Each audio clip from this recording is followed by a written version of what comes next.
bone to pick with Twitter. Okay? I understand I'm not the biggest content creator ever. I'm not the biggest person ever. And it's not like I'm not owed anything, right? So I get that. It's not self-entitlement. But when I see something, I post a video on Twitter. People are like, oh, I want to be verified. Why am I not verified? Oh my God, you're verified. That's so cool. Let me just tell you something. Do you realize, like, me being verified means literally nothing?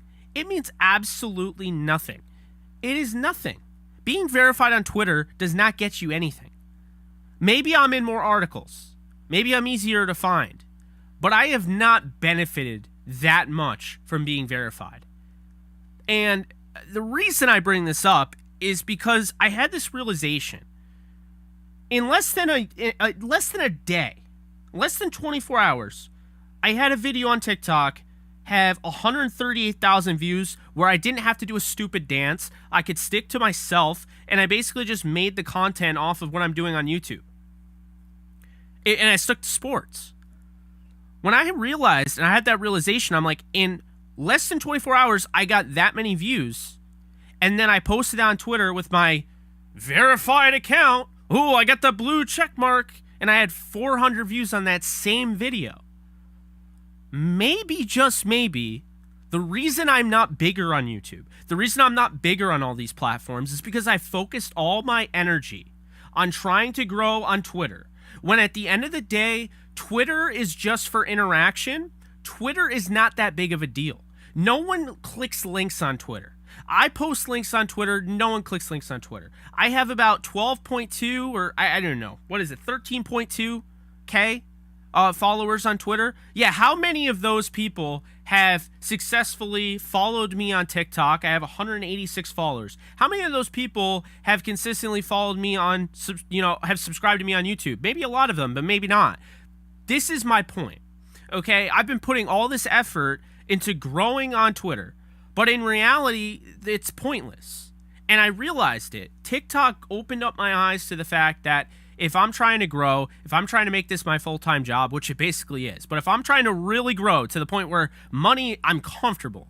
I don't have to sit here and work my tail off. I still would, but I don't have to sit here and work my tail off knowing that if I don't make X amount of videos, I'm not getting paid enough to even make ends meet. I gotta say, I'm glad I had the realization, okay? I'm glad I had the realization. I just wanted to let you guys know. For people that think Twitter is everything, it's not. People think, oh, I'm not verified. This is terrible. It's the end of the world. It's not. Being verified means literally nothing on Twitter. It does not gain you anything. From experience, I'm telling you this. So, moving forward, it's adapt or die. I just had this conversation with my cousin. If you haven't gotten the memo, if you're trying to be a content creator, free advice for you. If you're trying to be a content creator in 2022, it has never been easier to grow. And if you're sitting there trying to do the old methods, if you're sitting there and you're on YouTube and you're just putting out content like crazy and you're not uploading at the right time with all your audience available, you're not going live at the time with anybody online, you're not making short form content, you're just taking a long form, guess what? You are prehistoric. You will not make it. It's like Blockbuster, okay? I always bring up the Blockbuster versus Netflix. Do you guys realize how genius Netflix was? Netflix was freaking genius. We could talk about how they lost 1 million subscribers, last quarter, okay? We could talk about that all we want. But do you know the origin of Netflix? They started off as a mail-in thing. So you would basically go online, you'd put in your email, your location, whatever, and then mail you, when you picked out the curated list of Netflix DVDs or whatever, they would mail you those, right? Netflix did that. Before Redbox. So Netflix did that, and Blockbuster refused. They're like, nope. That's not the future. Everybody's going to come into our Blockbuster stores and we're going to be good. Well, guess what happened? Well, not only did they not adapt, but Netflix was doing something like nobody else. They were geniuses. While they were signing you up for they're making money off of sending you those rentals, okay? On top of that, they're taking down your email. They own you now. You didn't realize that at the time when you signed up for Netflix, what, 15 or 14.99 a month and 9.99 a month, whatever, they had your email, they had your location, they could sell your data if they wanted to, your geographic location, whatever, your demographics, they could sell all that. But that was not the thing that was genius about them. The thing that was genius about them is while they were doing this, they were setting up for this revolutionary streaming platform that was going to be what today is with Netflix. Now there is no mail-in service. It's entirely streaming because streaming is the future. And Netflix was ahead of the curve. So they started this. They knew what they were doing. They were collecting emails for their mailing email blast list, essentially. They collect your email, and now they can send you all sorts of email marketing, right? And email marketing still works a ton in 2022, so do not kid yourself. That still works. So my point, and why this relates to content creation, is when you look at Blockbuster and you're like, why did Blockbuster die? Because they didn't get their head out of their ass. They were literally so stuck in their ways that, hey, everybody's going to come in our store, no one's going to do that. And then they didn't see the writing on the wall when Netflix started taking all their customers, because now I don't have to go in the store, I get it delivered to my door. And then that rhymed, I was not trying to do that, sorry. But here's the thing. Netflix was taking the emails, so they were starting their platform.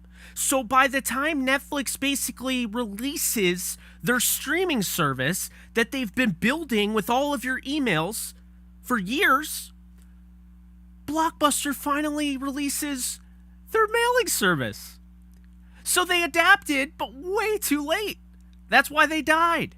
You look at Toys R Us. Why did Toys R Us die? I'll tell you why Toys R Us died. Because Amazon destroyed them. Because Walmart. Because these organizations started to evolve. They started to have online ordering. And Toys R Us was stuck in their ways. And they're like, no, because kids love going to toy stores. What kid is going to a toy store in 2022? Adapt or die. I hate to break it to you, but I look at the demographics. I see that, and this is going to be mind-blowing to you, maybe not, I don't know, 25 to 34 years old is the prime demographic for this channel. Not a shock. I'm 26 years old. I probably relate to most of the 25 to 34 range. But why is the 13 to 17 so low? I'll say this, the lowest for a month percentage of viewers, the 13-year-olds to 17-year-olds on my channel was 0.2%. That's incredibly low. I'm not making like super offensive content or anything like that. So I was curious, why is that so low? Well, I'll tell you why. Because these kids are being raised on short form content. They're being raised on 15-second sound bites, 30 seconds, and now 60 seconds. They're being raised on TikTok. If you don't get with the program that the younger generation is growing up in this time period and that they don't have the attention span to watch a full long live stream like you're doing, to watch a 20-minute video, even a 10-minute video, then I hate to break it to you, you're going to be Blockbuster. You're going to be Toys R Us. And that is my point to why I'm doing what I'm doing. It's why I recommend it now. It's never been easier to grow. I understand I only have 14,000 subscribers, but I will have more than that. I will continue to grow. I will continue to push through, and you guys, hopefully will be here for the long haul. Appreciate everyone that is, but that's my point. That's literally my point, is that it's only going to become more like TikTok, okay? And what I realize is I missed the boat with TikTok. While I did get on, and like YouTube Shorts, for instance, while I'm glad I got in on it, here's the thing, folks. It was Bitcoin. You don't realize it, but TikTok was Bitcoin. Because there was a little thing called the pandemic when, COVID came around, and some people took advantage of it with the stock market. Some people took advantage of it with the NFTs, and some of them are just shit NFTs. I mean, some of the artwork is terrible. They're just flat out scams. I won't go into that. I will have that's a whole other thing. My point is, people made money on TikTok. People made money with crypto. People made money with NFTs, but TikTok, if you were doing TikTok, it could have been the dumbest video, but when it first came out, it was trying to make its presence felt. And back in 2020, during the whole COVID pandemic and everyone is inside, the lockdowns and everything, well, guess what? People were making videos. Guess what those videos were doing? You know what they were doing? They were generating a ton of attention. And it got to the point where now TikTok is rewarding people because they're making a killing. And now it's huge. There are people that look at TikTok like it's Google. I've heard that. People are using TikTok to keep track of today's events. Whether that's scary or not for you, that is the future. And you think I'm crazy? Look at the Chinese version of TikTok. Because I know TikTok originated in China, but it's not called TikTok. It's called something else. I mean, I'm sure it is TikTok, but whatever. The Chinese version of TikTok is the craziest shit I've seen. It's like a combination of YouTube, TikTok, AliExpress, the newspaper, Twitter. That's what's coming, folks. They're going to like take over our entire, way of life, essentially. So that's why I'm like, just get out in front. And the reason I say it was Bitcoin is because people are like, oh man, I wish I got into Bitcoin when it was, I did actually. I lost all of it because the one main, exchange got hacked, for those of you who don't know. So it's not like I have any Bitcoin left. But, that is, that's really it. Like, that's my whole point. So that's my rant. That's the Jake Ellenbogen rant. That's me telling you, if you want to be a content creator and you're doing one thing, don't be Blockbuster, don't be Toys R Us, be Netflix, be Amazon, be somebody like that where you're willing to adapt. It's okay to adapt. It's not selling out. It's surviving. That's the thing. And so I understand I'm preaching here where it's like, again, I'm not on the level of where I know I want to be and where I will be when I eventually do this. So I might be like overstepping, but I'm just telling you right now to just get in on it. Anybody can right now. If you have really good fitness content in your mind, record it. Literally 15-second fitness video could make you go viral. Don't ever like debate that. Like hashtags, time of posting and all that. Yes, you can learn that, but there are videos to learn that. There are videos all over. Literally all over YouTube on how to learn algorithms for TikTok, how to learn algorithms for Instagram Reels, how to learn algorithms for YouTube Shorts. If you're not learning every day, you're starting to die. I mean, we're all dying, right? I mean, that's grim, but that's how it is. But you have to actually learn. Like, you have to continue to, make your brain move. It's going to keep you living. It's going to keep you grinding. And so, how do you think I learn this stuff? I don't just it just doesn't come to me. I research. If I don't know something, I don't sit there and try to pretend I know it. I try to research. So that's the thing, folks. You got to do that. I don't mean to be a preacher, but I really want to see anybody that is trying to get into content creation or has a really good idea. Like, you're sitting there with your friend, like, this would be a really cool TikTok. Not that I do TikTok, but like, this would be a really cool one. And like, you show it off and like your friend now hears that and is like, wait, I'm going to do that. And then they do, and it goes viral. What do you have to say for yourself? I mean, you just passed on a whole opportunity to go viral, maybe make money off TikTok. I mean, it could be passive income at the very least, and that's the thing. Like, so it's not just that though. Like YouTube Shorts.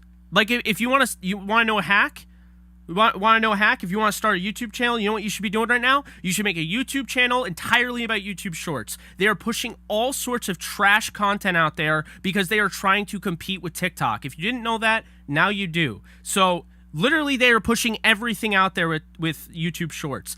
If you made a new account, a brand new YouTube, clean as day, and you picked a niche, you looked it up, and you picked a niche that, hey, oh crap, this is actually really highly searched. Like, this is really interesting. And you're smart and you know the niche well, and that's something that works for you. Well, guess what, my friend? You can make some damn good content, and YouTube is going to push that shit. And if you bring out, and the thing is, you'd want to put out 3 videos at once. That way, when people go to your page to follow you, they'd be like, okay, this person didn't just start out. They have 3 videos. And then, but that's the thing. Because then when you start growing with shorts, you don't have to be stuck to shorts. Because then you put out long form content, brings people to your page. Now people are like, oh, crap. I got my short form content when I'm on the toilet or I'm at, work and I'm waiting for my shift to end or whatever. And I got long form content when I have time to really digest the content. That's what it's for. So you gotta be way more, in the moment. You gotta take advantage of this. When I say it was literally Bitcoin and you missed it, you did. If you didn't get on TikTok during the pandemic, you missed it. If you see all those people with like millions of, follows, those are the people. People don't follow as much on TikTok like they used to, but it doesn't mean that the opportunity is gone. You can continue doing it. I just started putting it out. Like literally I just started, really pushing my JE Live stuff, like clips of my JE Live stuff. And I mean, we're talking what, over the last week or so, and I already have a video that's at 140K. I mean, like, anybody could do it. Anybody. That's period. There's no reason why you can't. If you're sitting there and you're like, Jake, you're saying a lot of facts, but it takes a lot of work. Bullshit. It doesn't take a lot of work to make a 60-second clip of something you've already created. It doesn't take a lot of work at all. And at the very worst, the way things are in 2022 is if you're like, hey, you know, I really don't feel like doing, like I'm a bad editor, all that. Okay, go on Fiverr. Pay somebody to edit the video. There you go. There's always a workaround. There's no, I can't do something. There's, I can do something. You can do anything. Like, don't just sit there and be like, I can't do that. You know, at one point, I thought I couldn't do a YouTube. At one point, I thought I couldn't talk in front of a camera. I didn't have the confidence. Do you guys know if I was doing a TED Talk right now in front of an entire audience, my face would be bright red, and I would be, like, profusely sweating, and I would be entirely embarrassed and everything? But why am I so confident here? I'm confident on camera. I thought it would translate to the camera. I'd be nervous. I wouldn't be able to do it. I just pressed record, and I just did it. So, like I said, trying to be an influencer, like a real influencer that tries to push you and do things and understands from their own perspective, not like, yeah, exactly. Because, yeah, you know, we talked about that, not just doing dances all the time. So that's the end of that rant. That went on a while. I'm sorry, but it's not a rant. Like, I'm just trying to help people.